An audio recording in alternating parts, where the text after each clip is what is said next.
Welcome to Southeast Arizona's Huachuca Mountains, where we have some unbelievable birding moments throughout the entire day.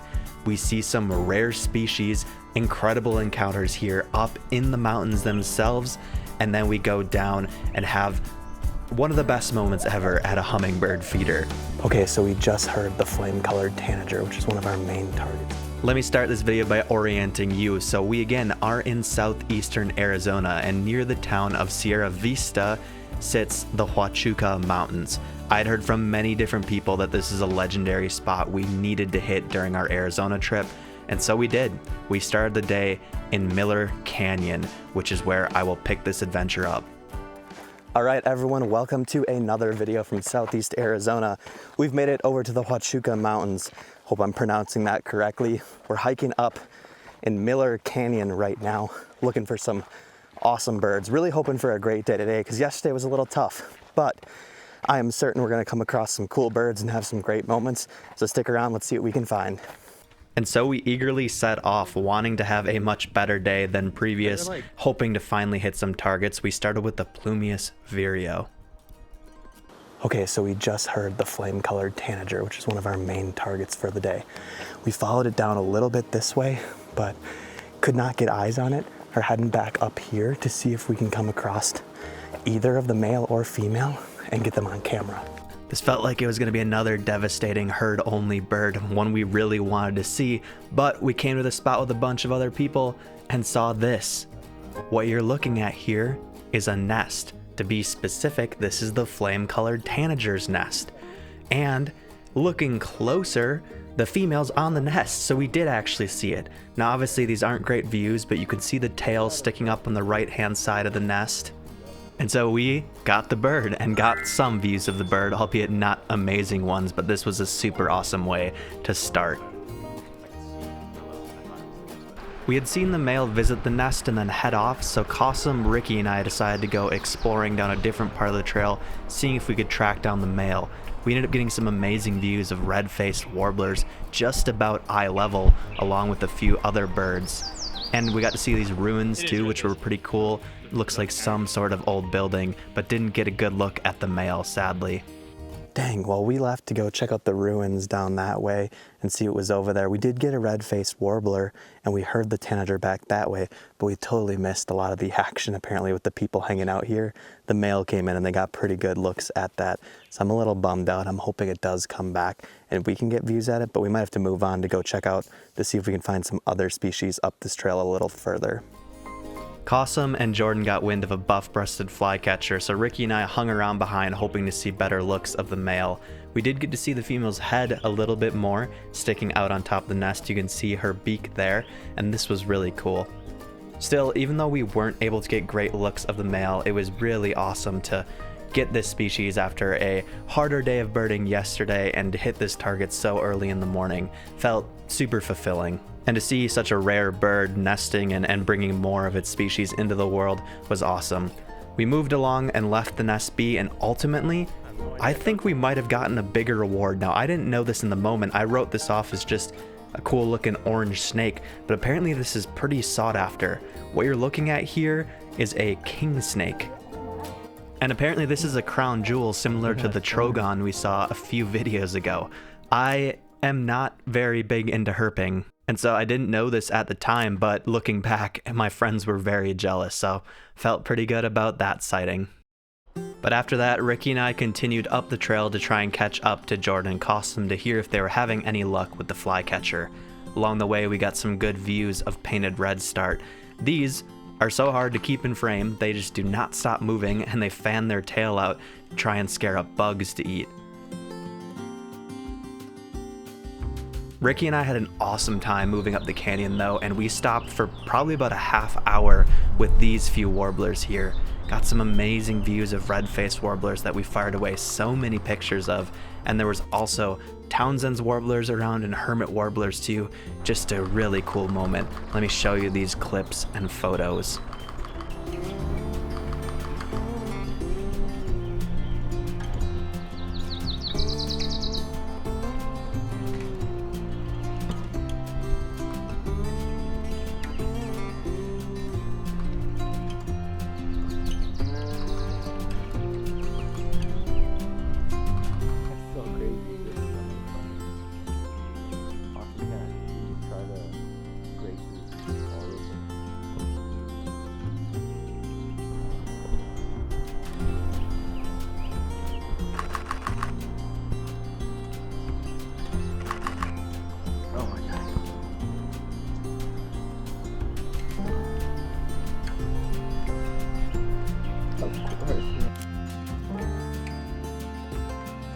But after all of that warbler fun, we got texts from Jordan. Somehow we had service in this canyon. They're like, get up here now. We have the buff-breasted flycatcher.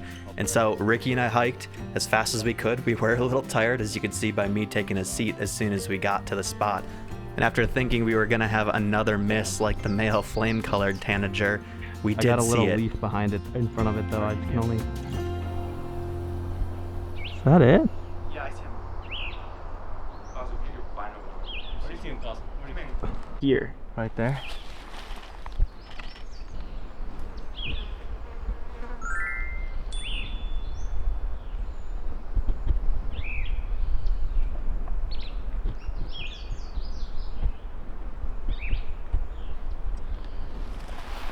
Is this him? All right, those warblers were a really cool moment, but right after that, we caught up to Jordan and Cossum, who are on the buff-breasted flycatcher. Apparently, that's a pretty rare bird, not a lot of breeding pairs here, so that's an awesome lifer to pick up. Today is going so great. I just love this type of forest birding so much. It's definitely my favorite, and we've gotten such good views of warblers, all kinds of birds. Incredible. Just a reminder, I'm with the whole crew today. We've been working at these birds together. It's been awesome. But I need to point you guys to Jordan's channel because he got insane views of the flame-colored tanager, and the buff-breasted flycatcher was right there. So just any thoughts, Jordan, on those birds? I don't know, it's kind of incredible to, I'm not a big hiker, I don't like hiking, but to get an incredible buff-breasted flycatcher at the top of the trail, absolutely incredible. And then the bottom of the trail, flame-colored tanager, there's nothing better than that. Yeah, this was sweet. Any other thoughts, you guys? Completely agree. Ditto. Completely agree, Yeah. ditto. Yeah, great stuff for sure. As we wrapped up our descent, we had one more really cool sighting, another good look at an Arizona woodpecker. Reminder, this is a Southeast Arizona specialty, so I was not taking for granted another chance to see this bird. But since we were right there, we stopped at Beatty's guest ranch. This is open to the public. I do believe people can stay here. It's almost like a family that hosts folks to stay on the property, but they do have a hummingbird site that you can just walk to. Now, donations are incredibly encouraged, and we did donate ourselves because they have a really cool ecosystem here, along with these bleachers that you can just sit at to observe all of the hummingbirds.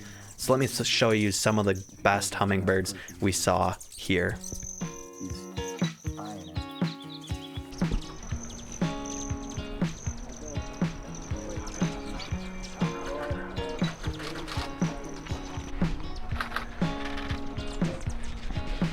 The one you're looking at here with the brilliant red patch is a broad-tailed hummingbird.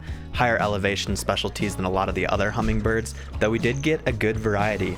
The biggest one at the feeders were these Rivalese hummingbirds. These were super cool and dwarfed a lot of the other species in the area.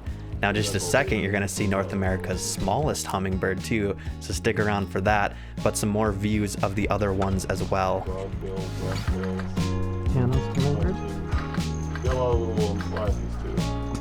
We also had a few sporadic broad-billed hummingbirds that would come in every once in a while. But it was certainly mostly broad-tailed. I do think we had a few black-chinned hummingbirds, like there was one that just flew away there, I'm pretty sure.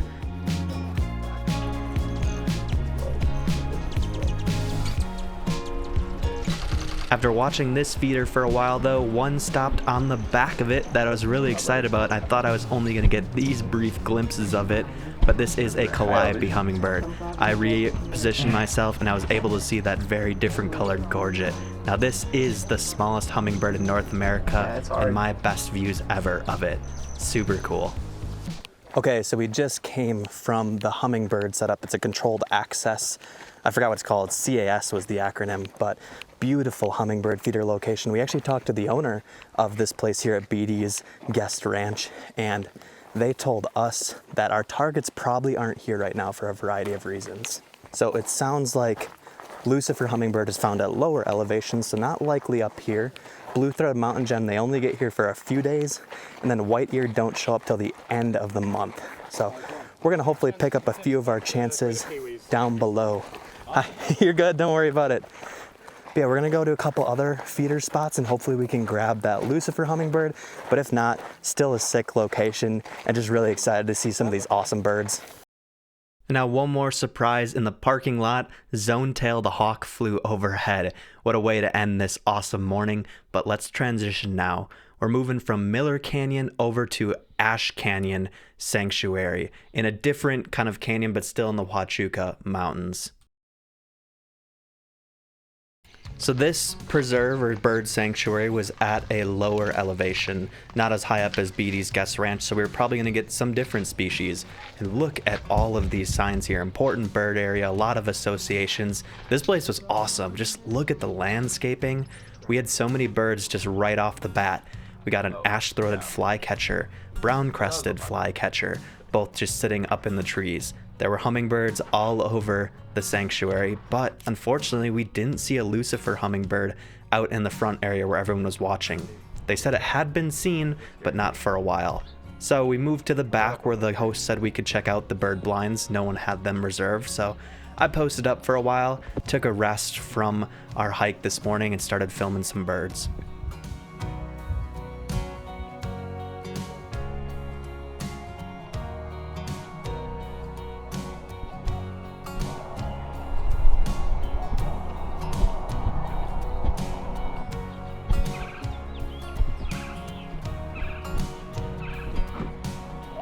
As you can see, filming from a blind allows you to get eye level at so many birds, and this place had feeder setups to bring in birds right to you.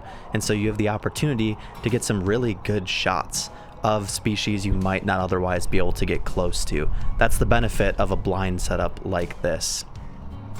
I do love seeing birds truly in the wild, but this is also a really cool opportunity and great to switch things up in this way. We also had a beautiful male Scots oriole come in, and we were able to get some great photos of it. It's cool when they look at the food and perch on the nearby sticks and trees in the area because it doesn't look like they're at feeders in that case, and you can get some really interesting shots.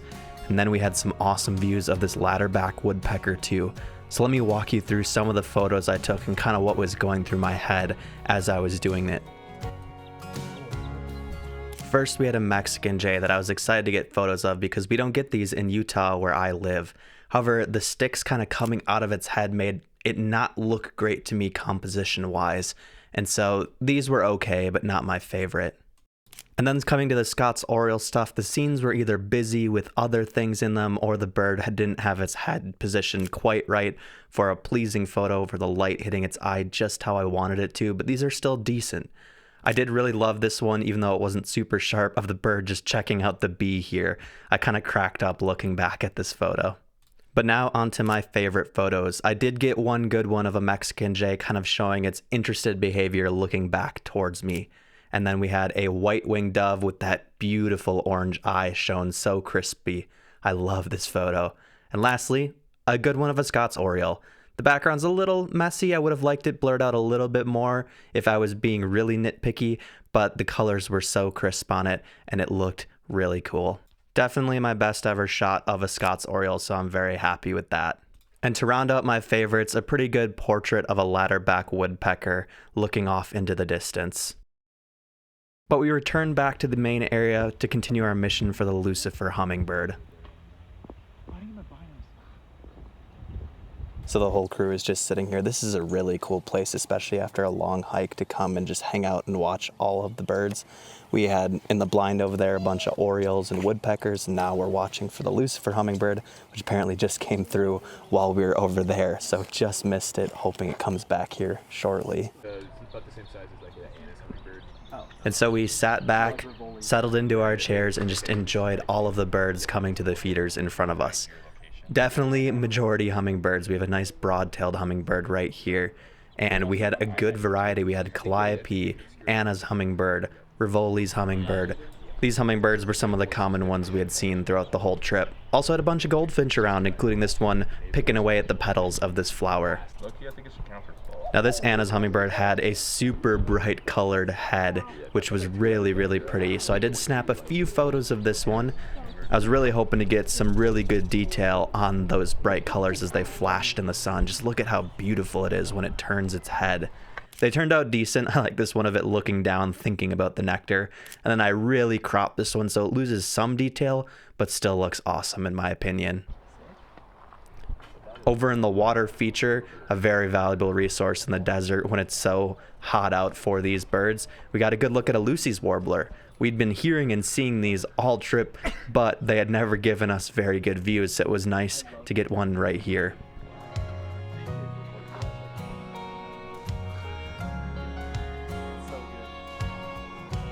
I decided to get up and walk around and check the final areas I hadn't seen yet. This spot was seriously super cool. They had tons of binoculars and field guides for people to look at, and the back area had a whole different set of feeders as well.